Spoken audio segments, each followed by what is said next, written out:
It doesn't really matter what kind of system you use, soft luggage or hard panniers, it needs to be protected, right? In this video, I'm gonna give you 5 tips on how to do it properly. So if you have nothing to do, grab your favorite drink and stay with me.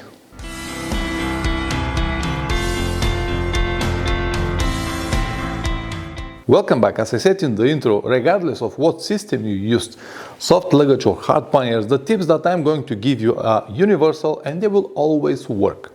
Of course, now I expect many people to point me that hard panniers are safer because you can lock them. Is that so? You can lock your car, motorcycle, home, storage room, but the reality shows that it doesn't matter what kind of locking system you use, there will be always somewhere a clever thief that will be able to break it.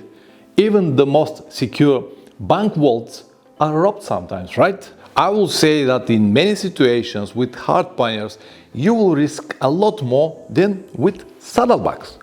I know that this might sound very confusing, so let me explain to you what I mean. Hard panniers, because of the locks that they've got, give this false safety feeling, and because of it, it's more likely to leave your motorcycle unattended or to forget some important gear inside, like camera, wallets or telephone, believing that the locks will protect you from everything. And this might cost you a lot of money. If the thief is good and knows what he is doing, the locks that you have on your hard panniers will slow him down with no more than 10 seconds. And the interesting point is that the people around won't even notice what he is doing. That simple it is. They will use a small tool named breaker. It is made from very hard steel.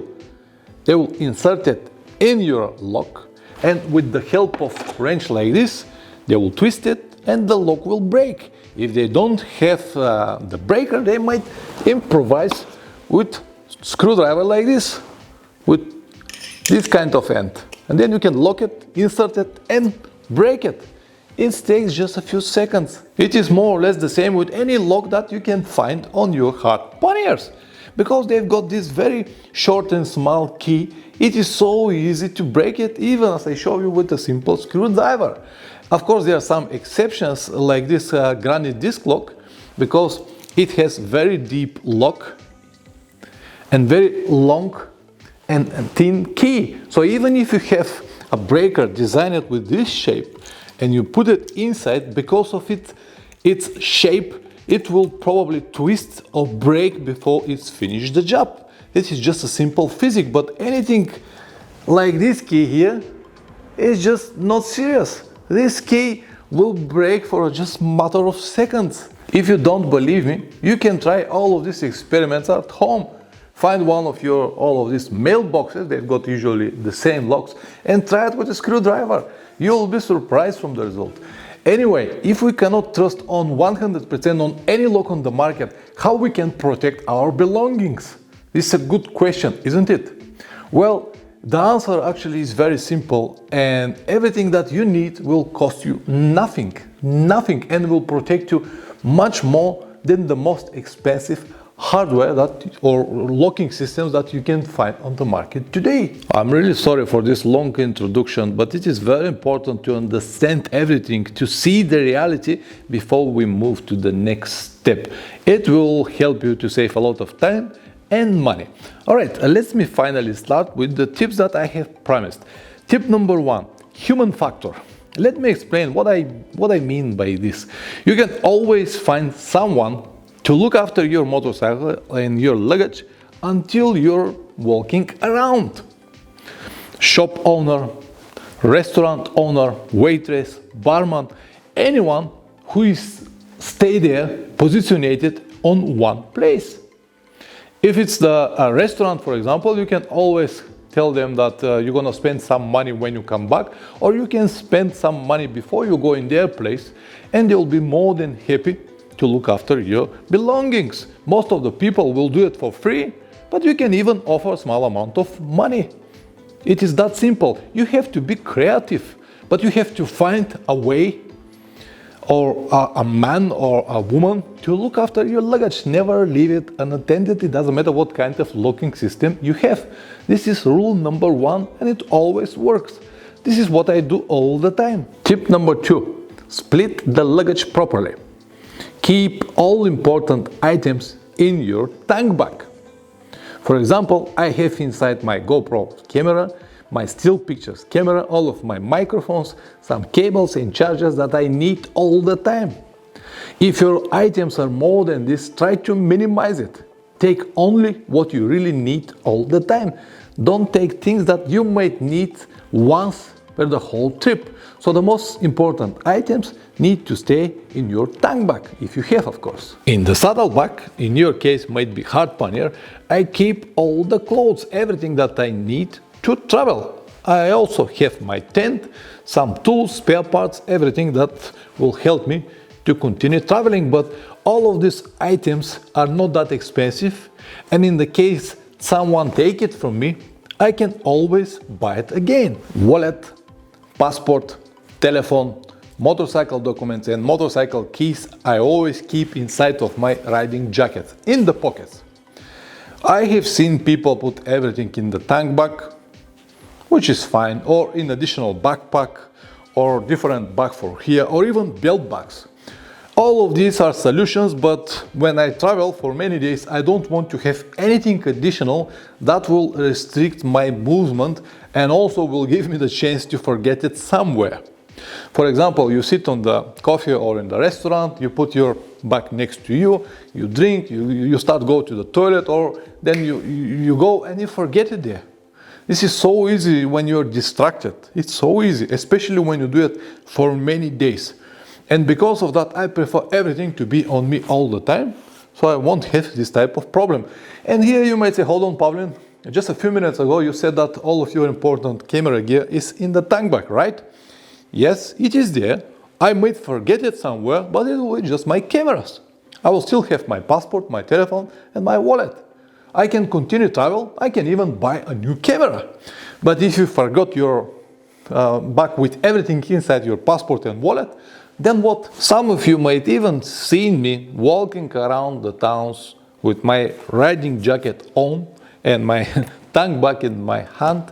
Now you will know why. Alright, I can always remove the jacket because it's too hot, but where I'm going to keep it? Here. It is heavy and it is not comfortable at all. Also, in one of my hands I keep my tank bag.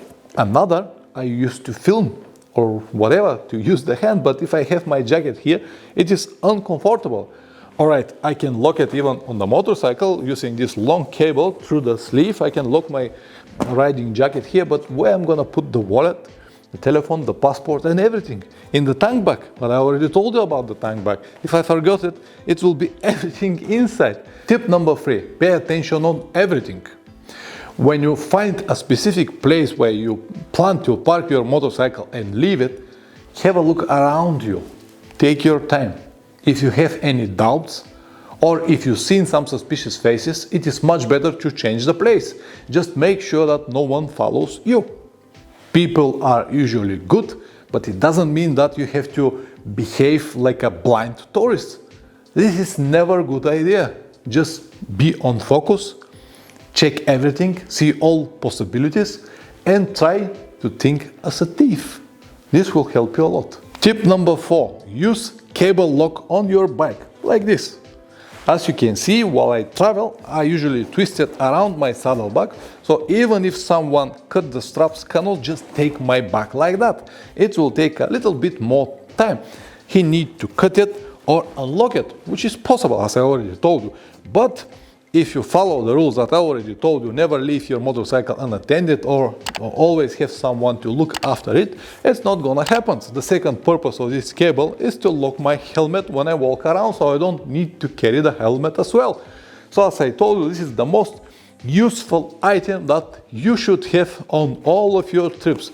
Usually these things cost nothing. Of course, always try to find something like a little bit better quality, not the simple one that you can find for just $2-3. Tip number 5, simplicity is the key. I partly told you about this in tip number 2, but let me explain you with more details. The more things you carry with you, the more risk you're taking to lose or to get robbed.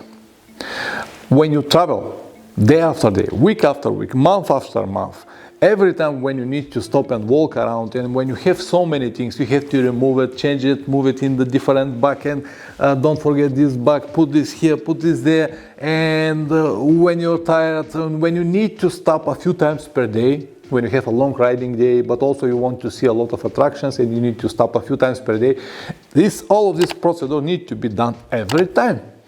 And believe it or not, but after a few days of riding or few times of all of these changings, you will start skipping places just because you don't want to undress again, change all of these places and documents and stuff like that, and you will limit actually your trip.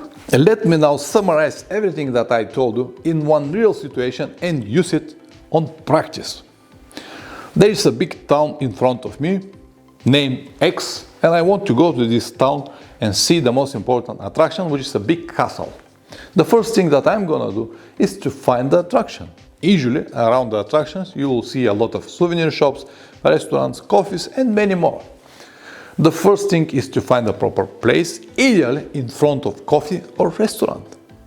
I will talk with owner, waitress or barman to look after my motorcycle. I might have coffee before or eat before I go to the attraction, or I can do it after that. But in both cases I will talk with the owner and ask them to look after my motorcycle. In 99% of the situations they will say yes, absolutely no problem, go and enjoy your time. After that I will lock my helmet on the rear side with the cable lock that I show you, and I will take my tank back with me. I will have my riding jacket on with all of my important things like passport, documents, motorcycle keys and my wallet, so I don't need to worry about them. My left hand will be with the tank bag, on the right hand I can keep my camera and film everything. After I come back, I can stop in this restaurant and coffee, relax, check all the footage that I have made, put everything back together and then continue. I use this system for many years and it always works without any problems. It is already tested. If it works for me, it will work for you as well. If you want to learn more about long motorcycle trips, check the rest of the videos on the channel. I've got more than 1000 on almost every topic that you need. If you want to learn but you don't have the time, you might consider joining my online course. Over there, for only 8 hours, you'll be able to learn the most important and finally start with your dream adventures. Yes, it will cost you money, but at the moment it's even on 50% discount. All the details you can find in the description down below. See you next time.